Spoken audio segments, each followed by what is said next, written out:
राधे राधे दोस्तों। आज की कहानी है कुम्हार की चालाक पत्नी और 40 चोर की। बड़ी ही मजेदार और रोमांचक कहानी है।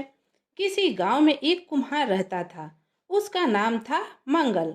वह मिट्टी के बर्तन बनाकर बेचता, मगर इस काम से उसे जो आमदनी होती, उसकी पत्नी उससे खुश न होती। सदा ही उसे ताने देती रहती। वह बड़ी बेसब्र औरत थी। उससे कहती, तुम तो निकम्मे हो, इस काम धंधे में कोई रुपए है नहीं। तुम बहुत कम रुपए कमाते हो और इससे हमारा गुजारा भी नहीं हो पाता। यह काम छोड़कर कोई दूसरा काम क्यों नहीं करते? शायद कोई दूसरा काम करने से हमें ज्यादा पैसे मिल जाए और हम अच्छी तरह जी पाए। ऐसे ही करते करते बहुत दिन बीत गए। एक दिन उसकी पत्नी ने मंगल से खूब विनती की। तो मंगल बोला कि तुम ही बताओ, मैं क्या करूं जिससे तुम पैसों में खेलती रहो। उसकी पत्नी बोली, ऐसा करो, तुम ज्योतिषी बन जाओ। इस धंधे में बहुत पैसा है। कल मैं बाजार गई थी तो मैंने एक ज्योतिषी की पत्नी को देखा था। राम कसम, क्या ठाठ थे उसके। मैं तो हैरान रह गई।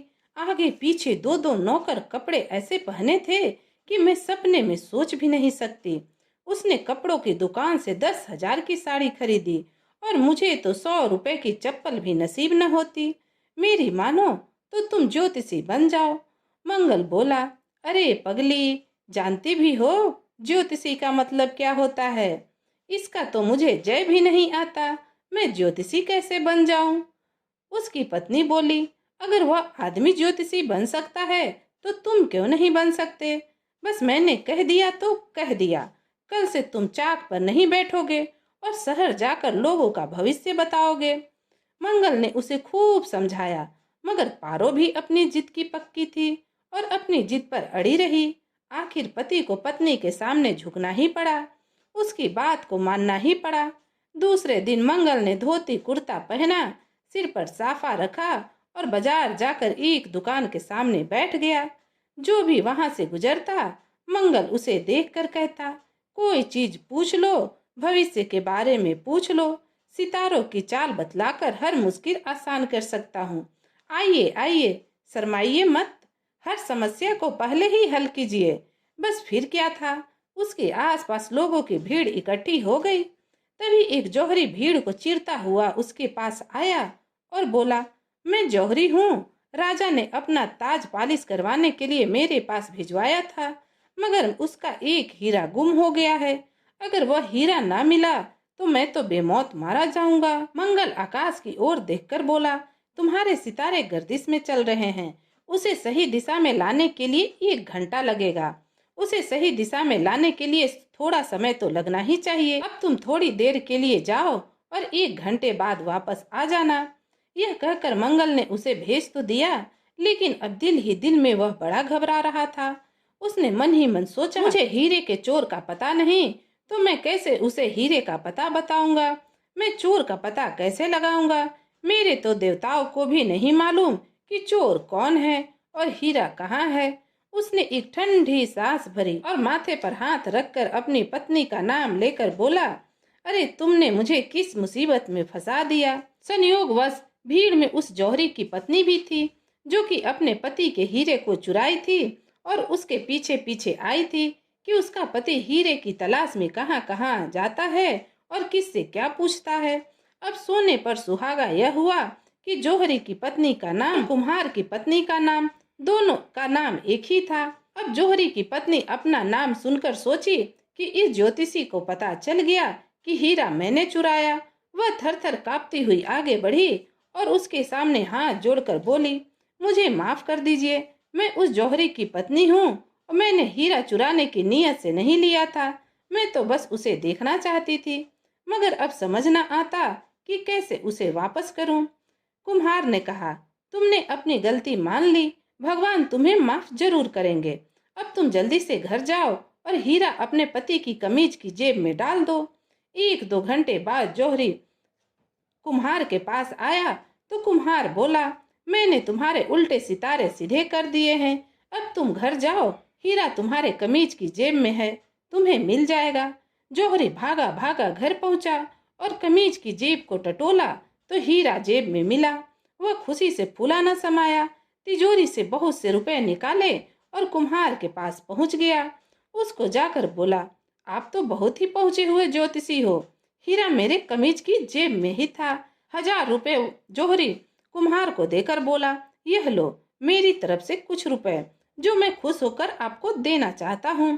कुम्हार ने घर जाकर 1000 रुपए अपनी पत्नी को दे दिए और बोला, यह लो पूरे 1000 रुपए हैं। अब मुझसे यह काम मत करवाना। आज तो मैं बच गया, रोज रोज नहीं बच पाऊंगा। अब उसकी पत्नी ने इतने सारे रुपए एक साथ देखा तो पागल सी हो गई।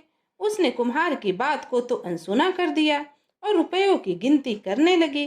दूसरे दिन कुम्हार ने खाना खाया और मिट्टी लेकर चाक पर बैठ गया तो उसकी पत्नी बोली, यह क्या कर रहे हो? अब तुम कुम्हार नहीं, शहर के पहुंचे हुए ज्योतिषी हो। जाओ बाजार जाओ और लोगों को बेवकूफ बनाकर उनकी जेब खाली कराओ। ताकतवर की बात कमजोर को मजबूर वश माननी ही पड़ती है। कुम्हार ने फिर अपने कपड़े बदले और बाजार जाकर एक बंद दुकान के सामने बैठ गया। आज भी उसके पास लोगों की भीड़ जमा हो गई। कोई कुछ पूछता तो कोई कुछ पूछता। कुम्हार उन्हें यूं ही गोल मोल जवाब देकर पैसे बटोर लेता। शाम को वापस घर आया तो कमीज की दोनों जेबें रुपयों से भरी थी। अगले दिन बाजार जाने की तैयारी कर ही रहा था कि किसी ने बाहर से दरवाजा खटखटा दिया। बाहर जाकर देखा तो 2 सिपाही खड़े थे। उन्होंने कुम्हार को इज्जत से सलाम किया और कहा, आपको राजा साहब ने याद किया है, अभी इसी वक्त हमारे साथ चलो। कुम्हार राजा के पास डरते डरते पहुंचा। वो मन ही मन सोच रहा था कि कहीं राजा को पता न चल गया हो कि मैं असली ज्योतिषी नहीं हूँ, लोगों को बेवकूफ बनाकर पैसे लूटता हूँ। कुम्हार ने हाथ जोड़कर राजा को सलाम किया और फिर सिर झुकाकर खड़ा हो गया। तब राजा बोला, 2 दिन पहले हमारे खजाने से 40 संदूक गायब हो गए हैं। कोई भी चोरों का पता लगाने में सफल न रहा। हमने सुना है तुम बहुत पहुंचे हुए ज्योतिषी हो। अगर तुम चोरों का पता लगा लोगे तो हम तुम्हें मुंह मांगी रकम इनाम में देंगे। कुम्हार बोला, राजा साहब, यह किसी एक चोर का काम नहीं, यह तो 40 चोरों का काम है। उनकी खोज करने में मुझे 40 दिन तो लगेंगे ही। राजा बोला, ठीक है, मैं तुम्हें 40 दिन देता हूँ, लेकिन तुमने अगर 40 दिन के बाद भी चोरों का पता नहीं लगाया तो तुम्हें फांसी पर लटका दिया जाएगा। अब कुम्हार गिरता पड़ता जैसे तैसे घर पहुंचा और अपनी पत्नी से बोला, जल्दी करो, बोरिया बिस्तर बांधो और यहाँ से भाग चलो। उसकी पत्नी ने पूछा, अरे कहाँ चले जाएं? कुम्हार ने कहा, तुम्हारी अम्मा के घर चलेंगे। उसकी पत्नी बोली, अरे इतनी जल्दी बोरिया बिस्तर बांधकर जाने का कारण भी तो बताओ। कुम्हार ने कहा, चोरों ने राजा के खजाने से हीरे और जवाहरात के 40 संदूक चुरा लिए हैं और राजा ने मुझे उन चोरों की खोज करने का हुक्म दिया है। अगर मैं 40 दिन में उनका पता न लगा सका तो राजा मुझे फांसी पर लटका देगा। कुम्हार की पत्नी बोली, हम कहीं नहीं जाएंगे, डरना नहीं है। 40 दिन बहुत होते हैं, हो सकता है चोर पकड़े जाएंगे या फिर हो सकता है राजा खुद ही चोर को पकड़ ले। कुम्हार बोला, अगर ऐसा न हुआ तो फिर क्या करेंगे? उसकी पत्नी बोली, फिर करना क्या है, यहाँ से हम भाग जाएंगे। कुम्हार बोला, मगर हमें कैसे पता चलेगा कि कितने दिन गुजर गए? मुझे तो लिखना पढ़ना भी ना आता। तुम्हें लिखना आता है? फिर उसकी पत्नी ने कुछ सोचकर बोला, मैं ऐसा करती हूँ कि रोज शाम को सोते समय मटके में एक ढिकरी डाल दिया करूंगी और इसी तरह पता चलता रहेगा कि कितने दिन गुजर गए। उधर जिन चोरों ने चोरी की थी उनका साथी महल में ही काम करता था और वही जासूस था। वह वहीं महल में साफ सफाई का काम करता और अपने सरदार को बताया करता। उसने अपने सरदार को बताया कि राजा ने एक पहुंचे हुए ज्योतिषी को हमारी खोज करने के लिए कह दिया है। वह आदमी बड़ा ही बुद्धिमान है। उसने राजा को हमारी संख्या भी बता दी है। उसने राजा से वादा भी किया है कि वह हमें 40 दिन के अंदर पकड़वा देगा। अब चोरों का सरदार बोला, अरे बेवकूफ, चोरों की संख्या तो कोई भी बता सकता है। जाहिर सी बात है ना, 40 संदूक होंगे तो 40 ही आदमी उठाएंगे। मगर यह ज्योतिषी चालाक मालूम होता है। तुम ऐसा करो, आज रात उसके घर जाओ और पता करो कि वह क्या करना चाहता है। शाम को चोर मंगल के घर पहुंचा तो उसने खिड़की से बात करने की आवाज सुनी तो फिर कान लगाकर सुनने लगा। उसी समय उसकी पत्नी घड़े में एक ढेकरी डाली तो कुम्हार जोर से बोला, एक तो गया। कुम्हार ने कहा था कि एक दिन तो बीत गया, मगर बाहर खिड़की से कान लगाकर जो चोरी की बातें सुन रहा था उसकी तो सिट्टी पिट्टी गुम। वह भागा भागा अपने ठिकाने पर पहुंचा। सरदार से बताया कि सचमुच वह तो पहुंचा हुआ ज्योतिषी है। ज्यों ही मैंने उसकी खिड़की पर कान लगाए, उसने कहा 40 में से एक गया। सरदार ने देखा कि उसके साथी यह बात सुनकर डर से कांपने लगे हैं। सरदार उनको दिलासा देने के लिए जबरदस्ती मुस्कुरा कर बोला, अरे इसने गलत सुना होगा। कल तुम में से 2 आदमी वहां जाना और ज्योतिषी की घर की खिड़की से कान लगाकर उनकी बातें सुनना। दूसरे दिन 2 चोर छुपते छुपाते उसके घर पहुंचे और खिड़की से कान लगाकर खड़े हो गए।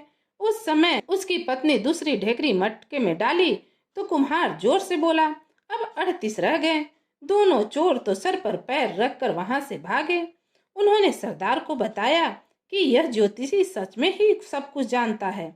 हमारे वहां पहुंचते ही उसे पता चल गया कि हम 2 हैं। सरदार ने गुस्से से पैर पटके और गुस्से से चिल्लाकर बोला, तुम दोनों भी बुद्धू हो। कल 3 आदमी जाना और उसकी बात ध्यान से सुनना। तीसरे दिन 3 चोर उसके घर पहुंचे, चौथे दिन 4, 5वें दिन 5 और 39वें दिन 39 और 39वें दिन तक यह सिलसिला चलता रहा। उसकी पत्नी घड़े में ढेकरी डालती और कुम्हार जोर से ढेकरी की संख्या को बताता तो चोर समझते कि उसकी संख्या बता रहा है। इससे वे डर कर भाग जाते। 40वें दिन अपने साथियों के साथ खुद सरदार कुम्हार के घर पहुंचा और खिड़की से कान लगाकर खड़ा हो गया। उसी समय उसकी पत्नी ने घड़े में आखिरी ढेकरी डाली। कुम्हार जोर से बोला, 40 पूरे हो गए और अपनी पत्नी को बोला कि जल्दी से रस्सियां लाओ। कुम्हार ने रस्सियां सामान बांधने को मंगवाई थी ताकि वो वहां से भाग सके। उसकी पत्नी रस्सी लाने के लिए उठी रही थी कि दरवाजे पर जोर जोर से दस्तक हुई। कुम्हार ने दरवाजा खोला तो इतने लोगों को एक साथ देखकर डर गया। वह समझा कि राजा ने उसे पकड़ने के लिए फौज भेजी है। वह कुछ बोलने ही वाला था कि चोरों का सरदार उसके कदमों में गिर पड़ा और गिड़गिड़ा कर बोला, शाही खजाने से चोरी हमने की थी। राजा को आप यह बात मत बताना, क्योंकि राजा हमें कोलू में पिलवा देगा। हम आपके घर को सोने चांदी से भर देंगे। अब कुम्हार गुस्से से बोला, मानो तुमने सोचा होगा कि तुम्हारी इन चोरी का किसी को पता न चलेगा। अरे हमसे दुनिया का कोई भी भेद छुपाना है। तुम्हारी भलाई इसी में है कि चोरी का सारा खजाना राजा को वापस कर दो। सरदार ने कहा, हम राजा के पास जाएंगे तो वह हमें कैद खाने में डलवा देगा, बल्कि हो सकता है हमें फांसी पर भी लटका दे। फिर कुम्हार बोला, तो तुम ऐसा करो, रात में महल और बगीचे के बीच वाली दीवार के पास सभी संदूकों को मिट्टी में दबा आओ और वादा करो कि आज के बाद से चोरी नहीं करोगे। मैं राजा को कुछ न बताऊंगा। ऐसा ही होगा। सरदार इतना कहकर वहां से अपने साथियों के साथ चल पड़ा। दूसरे दिन राजा ने सिपाही कुम्हार के पास भेजे। उसे घोड़े पर बिठाकर महल में लाया गया। राजा ने कुम्हार से पूछा, क्या तुमने चोरों का पता लगा लिया और शायद हमारे खजाने का भी पता लगा लिया होगा? कुम्हार बोला, आपने बिल्कुल सही कहा, मगर आप हमें यह बताओ कि आपको किस चीज की ज्यादा जरूरत है, चोर की या खजाने की? मैं इनमें से आपको एक ही चीज के बारे में बता सकता हूँ। दोनों चीजें अगर बताऊंगा तो आपके सितारे खराब हो सकते हैं। राजा ने कहा, अगर ऐसी बात है तो हमें खजाना चाहिए, चोरों को तो हम बाद में देख लेंगे। कुम्हार ने कहा, तो फिर चलिए हमारे साथ। राजा ज्योतिषी और कुछ मंत्री सिपाही के साथ चल दिए। कुम्हार उनको बगीचे के पास वाली दीवार के पास ले गया और वहां जाकर सिपाहियों से कहा, यहाँ इस जगह को खोदा जाए। सिपाहियों ने वहां से खुदाई की। बहुत देर खुदाई करने के बाद वहां 40 के 40 संदूक निकाल लिए गए। राजा बहुत खुश हुआ। 40 संदूक और पूरा खजाना पाकर राजा खुश होकर बोला, तुम तो कमाल के आदमी हो, आज से हम तुम्हें शाही ज्योतिषी बनाते हैं। कुम्हार हाथ जोड़कर बोला कि मेरे सितारे अब मुझे काम करने की अनुमति नहीं देते। अब मैं यह काम छोड़कर घड़े बनाने का काम ही करूंगा। राजा ने कुम्हार को ध्यान से देखा और बोला, तुम शक्ल से तो कुम्हार ही लगते हो, कोई बात नहीं, फिर भी अगर तुम चाहो तो महल में कोई भी काम कर सकते हो। कुम्हार ने घर आकर अपनी पत्नी को सारी बात बताई तो उसकी पत्नी बोली, चाहे कुछ भी हो, मगर तुम आज से ज्योतिषी का ही काम करोगे। अब भला पत्नी की बात कौन पति टाल सकता है। अब कुम्हार को ज्योतिषी का काम ही करना पड़ा। तो दोस्तों, कहानी यहीं समाप्त होती है। अगर आपको यह कहानी पसंद आई तो कमेंट करके हमें जरूर बताइए, और अगर आप मेरे चैनल पर नए हैं तो प्लीज चैनल को सब्सक्राइब कर लीजिए, जिससे आपको नई नई कहानियां सुनने को मिले। तो फिर मिलती हूँ एक नई कहानी के साथ। तब तक के लिए राधे राधे।